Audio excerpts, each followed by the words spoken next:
প্রায় ৬৫ বছরের মাথায় পাকিস্তান আবার পেল একজন ফিল্ড মার্শাল। দেশটির সেনাপ্রধান জেনারেল সৈয়দ আসিম মুনিরকে এই সম্মানজনক পদে পদোন্নতি দেওয়া হয়েছে। ভারতের সঙ্গে সাম্প্রতিক সংঘাতের সময় তার সাহসিকতা ও বিচক্ষণতার স্বীকৃতি হিসেবেই এই পদোন্নতি দেওয়া হয়। পাকিস্তানের প্রধানমন্ত্রীর কার্যালয় জানায়, দেশের নিরাপত্তা নিশ্চিত করা এবং মার্কায়ে হক ও অপারেশন বুনিয়ান উন মার্কুসের শত্রুকে পরাজিত করার ক্ষেত্রে দূরদর্শী কৌশল ও সাহসী নেতৃত্ব প্রদর্শনের স্বীকৃতি হিসেবে জেনারেল সৈয়দ আসিম মুনিরকে ফিল্ড মার্শাল পদে পদোন্নতির প্রস্তাব অনুমোদন দেওয়া হয়েছে।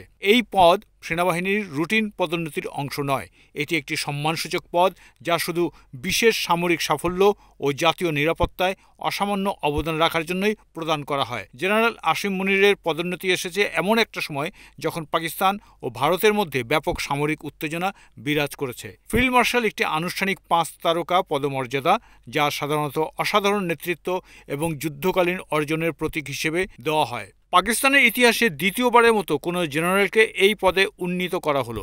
এর আগে ১৯৬৫ সালে তৎকালীন স্বৈরশাসক জেনারেল আইয়ুব খান নিজেই নিজেকে ফিল্ড মার্শাল পদে পদোন্নতি দিয়েছিলেন। পাকিস্তানি সংবাদ মাধ্যম দ্য ডনের প্রতিবেদনে বলা হয়েছে, প্রধানমন্ত্রী শাহবাজ শরীফের সভাপতিত্বে অনুষ্ঠিত মন্ত্রিসভার বৈঠকে এই পদোন্নতি অনুমোদন করা হয়। গত ৩ দশকের মধ্যে ভারতের সঙ্গে পাকিস্তানের সাম্প্রতিক সংঘাতের কয়েকদিন পরেই এই সিদ্ধান্ত এলো। গত ২২ এপ্রিল কাশ্মীরের পহেলগাঁওয়ে একটি আত্মঘাতী হামলায় ২৬ জন নিহত হলে পরিস্থিতি চরমে ওঠে। এরপর ভারতের পাল্টা বিমান হামলার জবাবে পাকিস্তান ৬টি ভারতীয় যুদ্ধবিমান ভূপাতিত করে এবং ভারতের অগ্রযাত্রা রুখে দেয়। ২০২২ সালের নভেম্বরে জেনারেল মুনির সেনাপ্রধানের দায়িত্ব গ্রহণ করেন। ২০২৩ সালের নভেম্বরে একটি আইনি সংশোধনের মাধ্যমে তার মেয়াদ নিয়মিত ৩ বছর থেকে বাড়িয়ে ৫ বছর করা হয়েছিল।